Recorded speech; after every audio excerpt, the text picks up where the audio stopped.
such sum. However, you still need to first send some money to us to cover government taxes for the price, bank fees, transaction fees, courier charges, um, delivery cost, etc., etc., etc. Basically, you send a small amount of money, and we're gonna send you a giant amount of money in return. Once you send your small amount of money, of course, you're not gonna get anything. Uh, Watch out for those sort of prize offers. It could also be a lottery, and the most obvious thing would be, well, did you even take part in this lottery? And if you did, feel free to just contact the actual lottery that you've been a part of yourself. Don't wait for them, don't call back this number that called you, call the actual number that they have on the website, and let's see if you really won, because probably it's a scam. If it looks like a scam, it's a scam. Ah, mystery shopper. Yes, this is a really creative scam. You're gonna get a sort of employment offer. It's often directed towards stay-at-home moms. It's gonna often arrive via post. And some sort of company, often someone who's gonna pretend to be a representative of a big store chain. It could be a regular big store like Walmart, but it could be something related to cosmetics or jewelry, etc. Something like that. And they're gonna say, well, we want to hire you as a mystery shopper. So your job, quote unquote job, will be to go to a store, buy a certain amount of products, and we're gonna give you often a list of what exactly products you need to buy, and we will send you a check. So you will buy those products with the money from our own check. It's not going to be your money, no. And after you buy those products, you should write a formal review to us, like how did the store look, did the clerks appear professional, polite. Basically, it's a go to the store, buy some products, and write a review job. And surprisingly enough, you will find that the actual check arrived to your mailbox. Yay! So you go, you buy this sort of the products. The scammer will often tell you that you can either keep the products or that you can keep a part of the money from the check to yourself. But it's always organized in a way that they will send you a check that is higher than the amount of money you have to spend. So they will, for example, tell you to spend $2,000, keep $1,000 for yourself, but the check will be for $6,000. And they're going to send you, okay, the leftover money, send it to us via some sort of money transfer, money order, wire transfer. Well, you send back this leftover money and you're left with this check. You feel, okay, great, I earned some cash. No, you didn't. The check is going to bounce.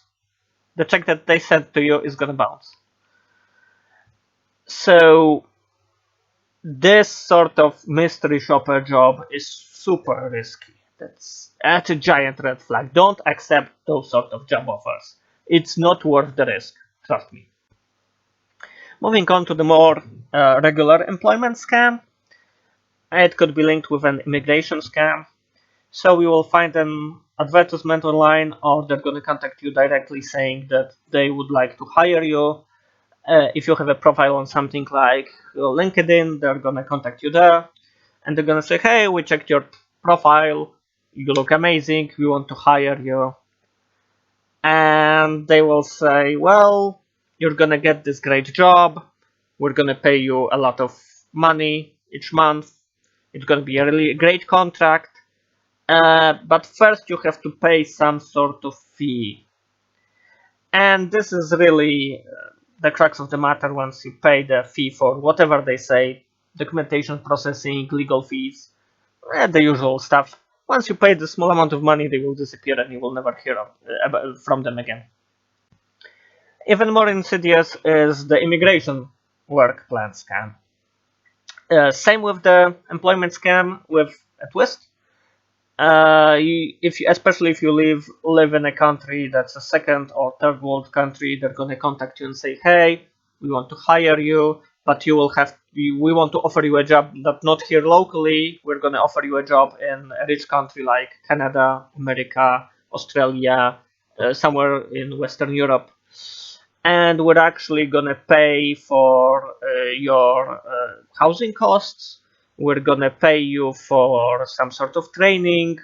Often it's gonna be linked with some sort of scholarship that the company says, quote unquote company representative tells you that they will pay for you. They might offer language lessons in combination with this job, and they're also gonna say that the job was gonna pay amazingly. And again, too good to be true. Probably it's not true.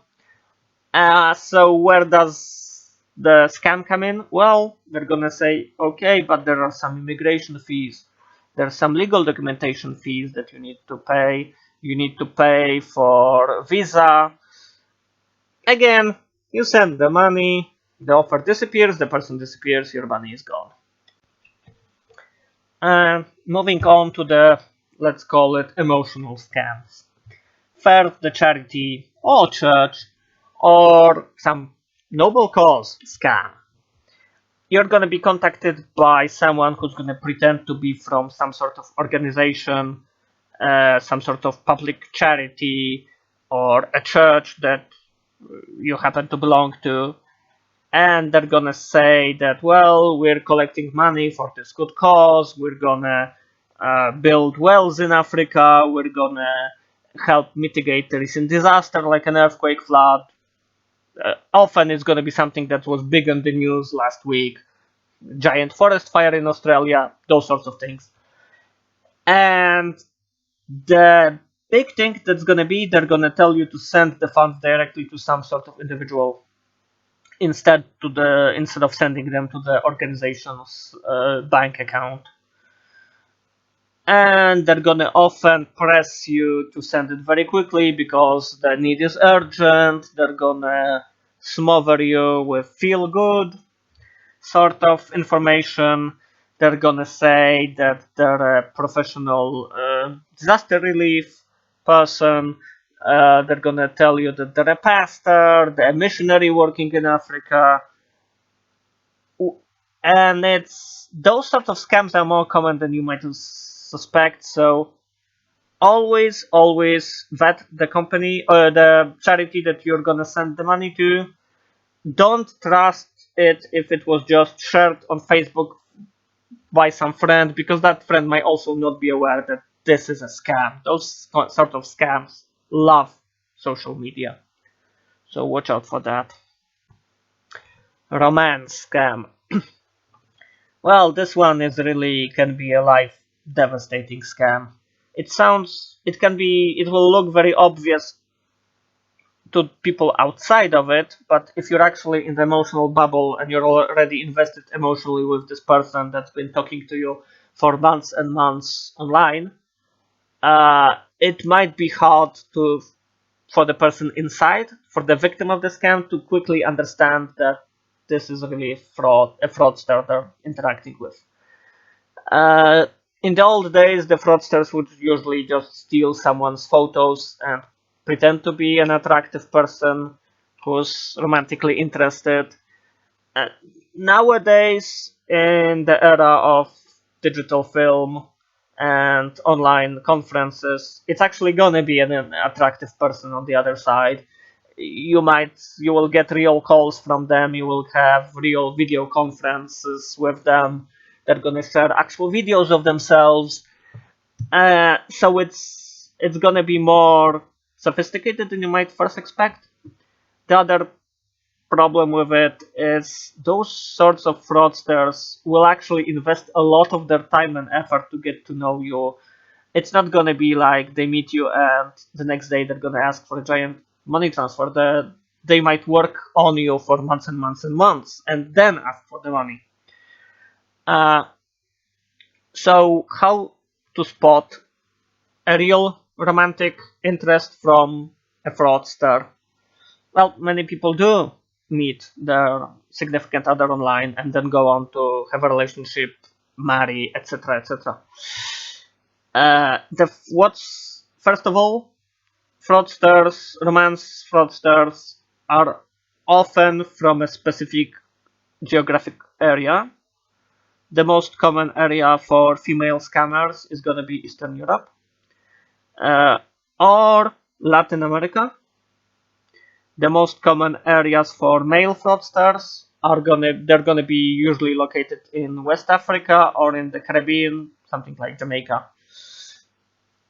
They might tell to you that they're either living there, that they're native to the area, or they might tell you that they're actually from a rich developed country and they just happen to be there because they're traveling, they're there for work, they're there as hired contractors, military personnel, doctors, disaster relief workers, etc.